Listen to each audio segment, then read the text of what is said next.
Before that, I did some here and there. I wouldn't really count, like, I did spoken word gigs, probably about 50 of them with different bands, jazz bands, bluegrass bands, rock and roll bands, different things. I did some performing stuff, but not that. And I sang with this girl lunch for about a year. Used to sing duets. So I've done different things, like, I'm an artist, but it manifests itself in different ways, and sometimes I'll be into something and then kind of like go on to something else. After you've done that like 12 times, certain people follow you, certain people are like, oh, I wish you still made those posters like you did 9 years ago, yeah, so good. But, you feel like you've done that, and then you're like, and then you go on to something else. But now what I'm doing has like real teeth, and this is what I'm gonna do. That's what I'm doing performing. But all the other stuff that comes around, the filmmaking, the video, putting together, all that stuff I'm willing to do too, of course, but that's the thing now. How many paintings have you done at shows, do you think? Like, how many paintings, or... When I first started making them pretty much all at shows was about painting number, let's see, 420, 423, something like that is when I moved to San Francisco. And within that first year, I switched over to painting on wood. And so it was probably only around like 700. And then every one since about 800, I'd say, at least, if not before. But like at 800, I was painting at Bonnaroo. So I was already had done it for a while. And how many are up to now? 2,453. I got 9 going in the basement that I'll be done with tomorrow. So that'll be 53. 62. Yeah, 462. And then I'm going on the road with 15, I think. Some of them are small. I mean, there's 8 good solid ones, big ones. And there's a couple small ones I'm going to do, but, plenty of time behind the merch booth, as you know. Mm. Get there, get the stuff set in, do the sound check, and then it's just chill time while they go out and do their thing. So I'll have plenty of time. It'll be perfect. The paintings will be sick, Yeah. Instead of just jumping up there and sweating, jumping up and down for 40 minutes and trying to put them together that way, which I can do, but I feel like there's almost limits to it. The new approach that I got, like what I did in Europe, was I just blitzed through the first 5 or 6 shows and put the paint on the paintings and made them look pretty good. And then I just kept tuning them up. And where they're at now, they look sick. Because some of them got painted at 16 shows, 17 shows. So they just had layers and layers and layers. That's basically what I'm going to do here. You know what I mean? First couple shows, jump around like a madman. Get the things all painted on. And then during the day, I'll just be fucking tuning them up when we get to the show. The merch booth. Warm sock monster. How is the how does the rock and roll influence why the rock and roll influence the painting? Explain that. Well, I'm painting these people, right? Yeah, how is it like the universal? Like, explain how it's like universal. What does rock and roll have to do with There's parts painting? there's parts of it that are ergomatic. It depends on the type of rock and roll, of course. But the real rock and roll, we know, they play it down here. And it's because if you're playing out here and this and that, you can only go so hard, so fast for so long, you start getting real tired. Same thing with drumming. Watch where the guys drum in the Ramones with their elbows in. Same kind of thing. If you're painting like this all night, your fucking arm's gonna fall off standing in front of a canvas. You can't do that all night.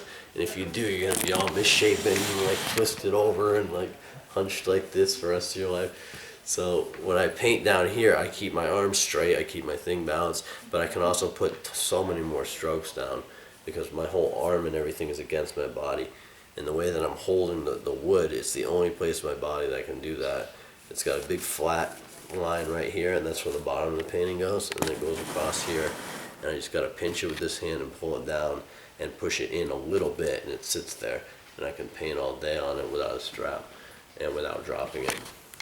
So there's a whole bunch of things about the way your body's shaped, and you can hold something right there. And I know it from like doing construction. When you pick something up, you put it right on your lap, you know. And you carry it like that. That's why your jeans get all worn out right here from construction. So it's the same kind of thing. You hold it right down here where you're used to working with tools. I'm used to working on things in this area, not like this. This is not natural for me. This feels right. That's how you paint on there. The way you were just sitting with your knees bent and your arm down there, Yeah. looks like the Ramones.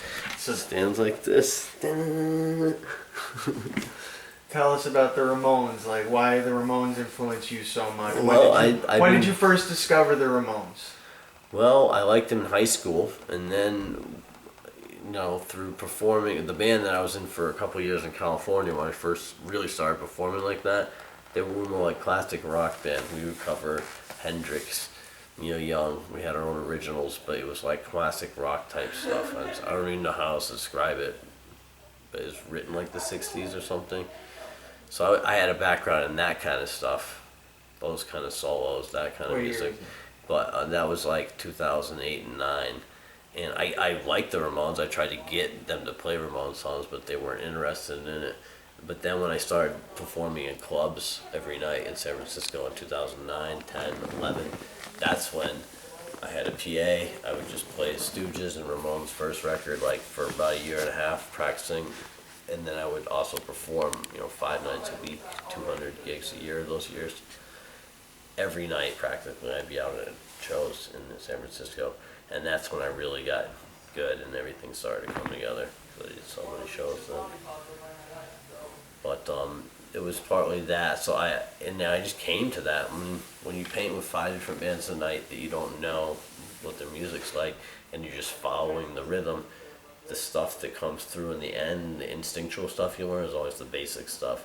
So it's the stuff that applies to almost every band. So I can paint with almost any band, really any band. If I just key into 1 or 2 instruments, I can jam along with them, put together paintings in that same fashion. I don't have to know the music.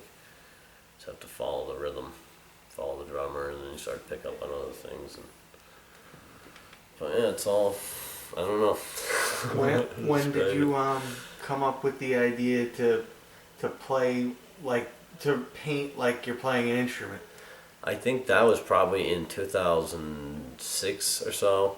I had an apartment in San Francisco, and I'd drawn for years on my lap, so it's basically like, it's not much different to do this than to do this. It's the same thing.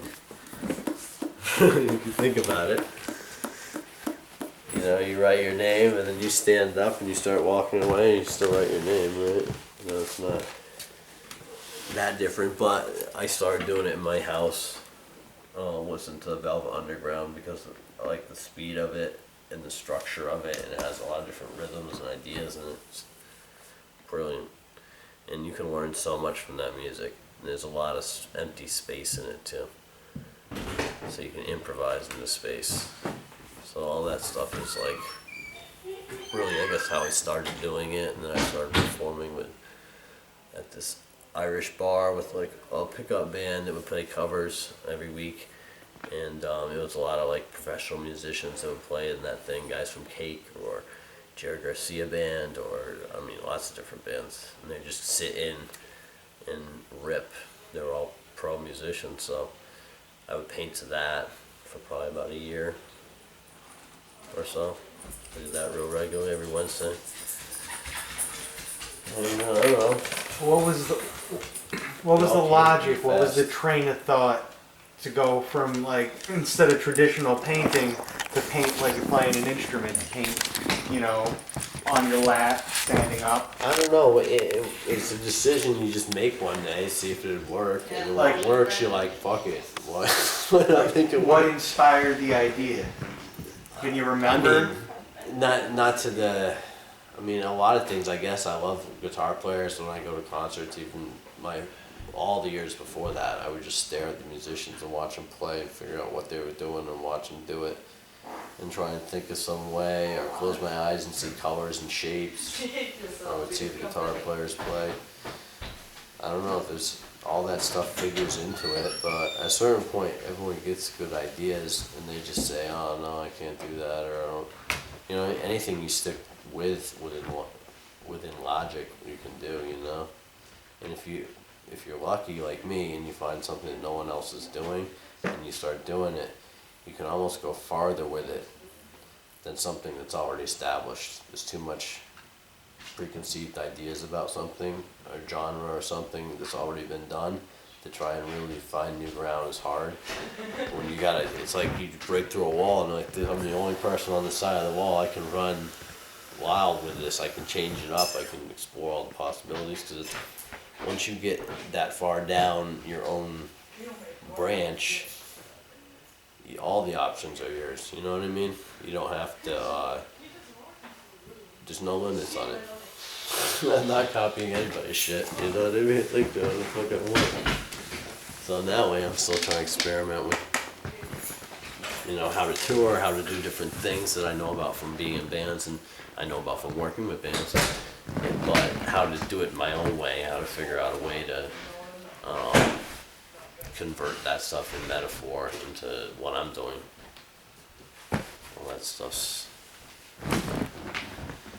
fun. How many times have you toured Europe?